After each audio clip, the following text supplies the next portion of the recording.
অভাবনীয়, অকল্পনীয়, এক অনিবার্য, যেটা নিবারণ করা যায় না, হবে পরিণতির দিকে বাংলাদেশ। এই পরিস্থিতি থেকে বাংলাদেশকে বাঁচাতে হলে জামাত সহ জাতীয় সরকার লাগবে। এককভাবে বিএনপি এই পরিস্থিতি সামাল দিতে পারবে না। দর্শক, খবর, ভয়াবহ মন্দার ঝুঁকিতে বিশ্ব অর্থনীতি। আইএমএফ, বিশ্ব অর্থনীতি যদি মন্দার মধ্যে পড়ে তাহলে বাংলাদেশের অবস্থা কি হবে এটা বোঝার জন্য একটা এক্সাম্পল দিই। এই যে কিছুদিন আগে ফুয়েল ক্রাইসিস হলো, এখন তো আর ফুয়েল ক্রাইসিস থাকার কথা না, কিন্তু এখনো আছে। বাংলাদেশে কিন্তু কোনো ক্রাইসিস হয় নাই, জ্বালানি তেলে কোনো সংকট বাংলাদেশে হয়নি। কারণ এমন হয়নি যে এই কয় ব্যারেল তেল বাংলাদেশে অমুক তারিখে আসার কথা ছিল, আসতে পারেনি, জাহাজ আটকে গেছে, জাহাজের উপর হামলা করেছে, অথবা অর্ডার পাঠায়নি, এরকম কিছু না। কারণ যুদ্ধ হলেও যুদ্ধের কোনো প্রভাব বাংলাদেশের উপর পড়েনি। এবং এটি বারবার বিএনপির মন্ত্রীরা বলার চেষ্টা করছে যে বাংলাদেশে কোনো জ্বালানি তেলের সংকট নেই। তো যেখানে বাংলাদেশে কোনো প্রকৃত অর্থে জ্বালানি তেলের কোনো সংকটের মুখে বাংলাদেশ পড়েনি, কিন্তু বিশ্ব পরিস্থিতির কাজে লাগিয়ে জ্বালানি তেল তো দূরের কথা, তরমুজের দামও বাড়িয়ে দিয়েছে।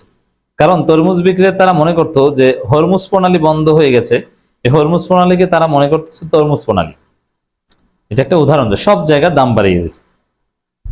কি ভয়াবহ জ্বালানি সংকট আপনারা দেখেছিলেন। এখন কিছুটা পরিস্থিতি লাইনে এসেছে। সমস্ত পেট্রোল পাম্পগুলোতে লেখা ছিল যে পেট্রোল নাই, ডিজেল নাই, এবং 4 ঘন্টা লাইন ধরে আপনি 2 লিটার পাবেন না। এবং কতটা কালোবাজারি এবং কারসাজি শুরু হয়ে গেছিল। বিএনপি নেতার জামাই বাড়ি, বিএনপি নেতার টয়লেটের যে সেপটিক ট্যাঙ্ক ওটা পরিষ্কার করে ওইটার মধ্যে ডিজেল রেখেছে, ছাদে পানির ট্যাঙ্কের মধ্যে ডিজেল রেখেছে, তারপরে ওইটা বেশি দামে বিক্রি করত। কি ভয়াবহ অবস্থা শুরু হয়ে গেছিল, না বিশ্বাস। নাসিরউদ্দিন পাটোয়ারিরা 4 ঘন্টা দাঁড়িয়ে একটু তেল পান না। তো যেখানে সংকট হয়নি, জাস্ট বৈশ্বিক সংকটের খবর শুনেই বাংলাদেশের অবস্থা 12টা বেজে গেছে। স্কুল কলেজ বন্ধ করে দিয়েছিল প্রায়, যে শিক্ষা প্রতিষ্ঠান বন্ধ, বাবারা চলে না। আপনি চিন্তা করেন, সেখানে যদি সত্যিকার অর্থেই বিশ্ব অর্থনীতিতে মন্দা হয় তাহলে বাংলাদেশে মন্দা হওয়া লাগবে না, মন্দা হওয়ার খবরেই বাংলাদেশে দুর্ভিক্ষ লেগে যাবে। এই যে বিএনপি সরকার, এরা এমন খাই পার্টি যে বিশ্ব অর্থনীতিতে মন্দা, এই খবর ব্যাপকভাবে ছড়িয়ে পড়লেই দেখবেন যে এটাকে কাজে লাগিয়ে যত ধরনের কালোবাজারি, কারসাজি, মজুতদারি করা যায় এটা করে দেবে। এবং যদি মন্দা হয়, মন্দার ফলে যদি দুর্ভিক্ষ হয়, তারপর যদি উন্নত দেশ থেকে ত্রাণ আসে, ওই ত্রাণের টাকা মেরে দেওয়া নিয়ে বিএনপির 2 গ্রুপের সংঘর্ষে অনেক লোক মারা যাবে। বিএনপি হচ্ছে এই দল, তারা পরিস্থিতি সামাল দিতে পারবে না। তারা তো পরিস্থিতির শিকারই করতে পারে না, প্রেডিকশনই করতে পারে না যে এটা হবে, এটা হবে না। মন্ত্রীদের কথায় কাজে কোনো মিল নেই। মির্জা ফখরুল অনেকটা নিভৃতিচারী হয়ে গেছে। মির্জা ফখরুলকে কিন্তু ধৈঞ্চা বানিয়ে দেওয়া হয়েছে।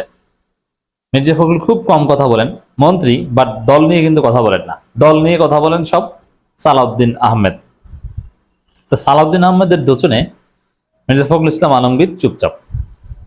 আর মির্জা ফখরুল চুপচাপ থাকার কারণে মির্জা ফখরুলের যে PR team, despicable motherboard, ফাহাম Abdul Salam থেকে শুরু করে তার মেয়েরা, এরা সবাই চুপচাপ।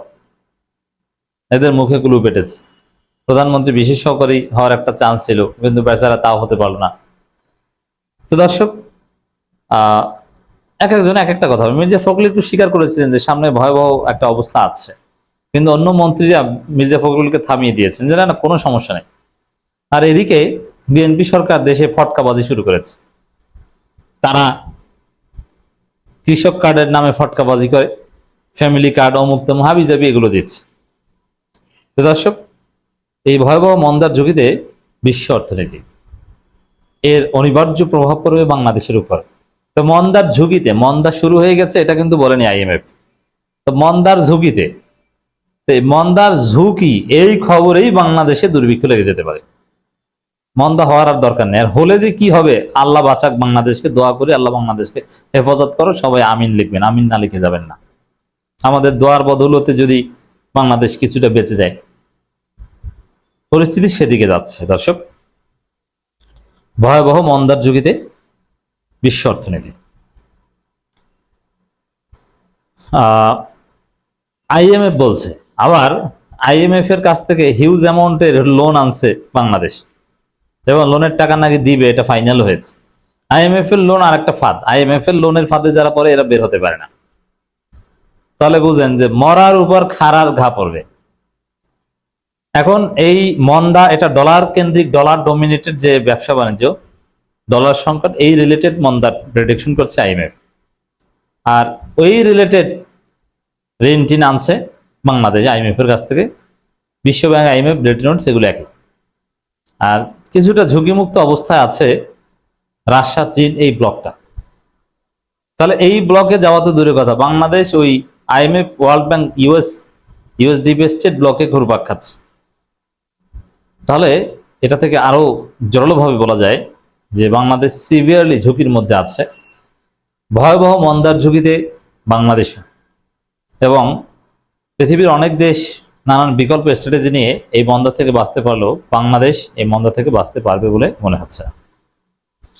আন্তর্জাতিক মুদ্রা তহবিল আইএমএফ সতর্ক করে দিয়ে বলেছে, ইরানের সঙ্গে যুক্তরাষ্ট্র ও ইসরায়েলের যুদ্ধ যদি দীর্ঘস্থায়ী হয়, এবং আপনারা জানেন যে পাকিস্তানের যে ডায়লগ, পাকিস্তানের মধ্যস্থতা, এটা ভেস্তে গেছে, যার ফলে এই যুদ্ধ প্রলং হতে পারে। 14 দিন পর বা 14 দিনের যে মেয়াদ ছিল ওটা শেষ হলে আবারও হামলা শুরু হয়ে যেতে পারে, এবং হরমুজ প্রণালী নিয়ে ভয়াবহ সংকট শুরু হতে পারে।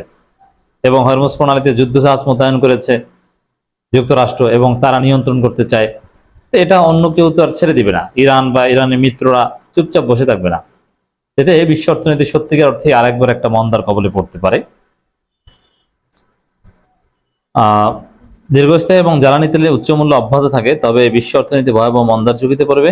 আইএমএফ এর ওয়ার্ল্ড ইকোনমিক আউটলুক রিপোর্টে এই আশঙ্কা প্রকাশ করা হয়েছে। অতীতে এই ডলার ডমিনেটেড ওয়ার্ল্ড ইকোনমিক সিস্টেমে আইএমএফ অতীতে যতবার মন্দার প্রেডিকশন করেছে ততবার মন্দা হয়েছে। আইএমএফ এর কথা কার্যকর, আমলে নেওয়ার মতো। বিশ্ব অর্থনীতির বর্তমান পরিস্থিতিকে অত্যন্ত নাজুক উল্লেখ করে আইএমএফ এর রিপোর্টে বলা হয়েছে, চলতি বছরে তেল, গ্যাস ও খাদ্যপণ্যের দাম চড়া থাকবে, এমনকি আগামী বছরেও একই অবস্থা থাকতে পারে। 2026 সালে বৈশ্বিক প্রবৃদ্ধি 2% নিচে নেমে যেতে পারে বলে আইএমএফ এর রিপোর্টে আশঙ্কা করা হয়েছে। এই পরিস্থিতিতে 1980 সালের পর পঞ্চম বৈশ্বিক মন্দার ঘটনা উল্লেখ করেছে আইএমএফ, যার সর্বশেষ একটি রূপ দেখা যায় করোনা মহামারীর সময়। তো দর্শক, কি যে অবস্থা হবে! তারেক রহমান হবেন বাংলাদেশের ইতিহাসের সবচেয়ে ভয়াবহতম ব্যর্থ প্রাইম মিনিস্টার। শেখ মুজিবের সময় যেরকম 74 সালে দুর্ভিক্ষ হয়েছিল, আধুনিক যুগে তো ওই কাঠামোর দুর্ভিক্ষ হবে না। তবে যা হবে তাতে বাংলাদেশের মানুষ কিনা মানচিত্র চিবিয়ে খায়। আল্লাহ হেফাজত করুক বাংলাদেশকে।